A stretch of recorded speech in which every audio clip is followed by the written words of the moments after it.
This is The World Now, bringing you the latest stories from around the globe. The conflict in Ukraine is continuing to escalate, with significant developments occurring both on the battlefield and in international diplomacy. President Volodymyr Zelensky on Tuesday called for increased defenses in eastern Ukraine in response to substantial Russian advances in Donetsk and Zaporizhzhia.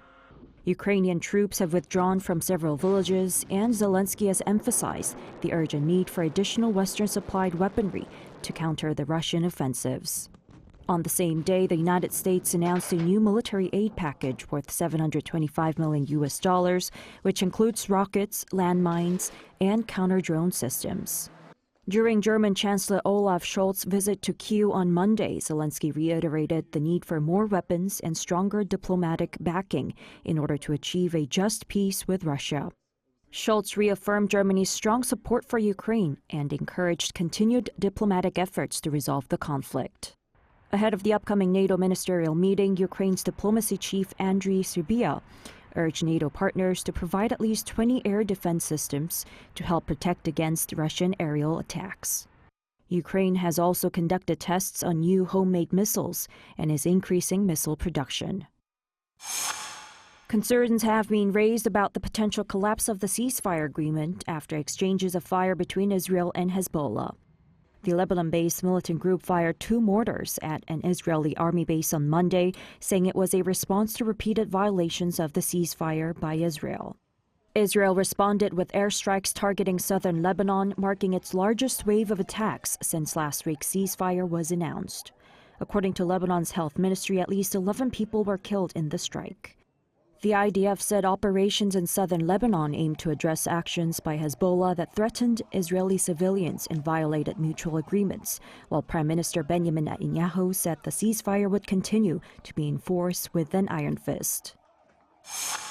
U.S. President Joe Biden made a historic visit to Angola on Monday, becoming the first sitting American president to travel to the country. During his visit, Biden met with Angolan President João Lourenço to discuss economic and security partnerships and emphasized Angola's importance as a key U.S. ally in the region. Biden announced $3 billion of investment in the Lobito Corridor Railway project, connecting Angola, Zambia, and the Democratic Republic of Congo to facilitate the export of minerals such as cobalt and copper. The initiative is viewed as a strategic effort to counter China's economic influence in Africa. Biden also visited the National Slavery Museum, where he paid tribute to the millions of Angolans who were forcibly taken during the transatlantic slave trade.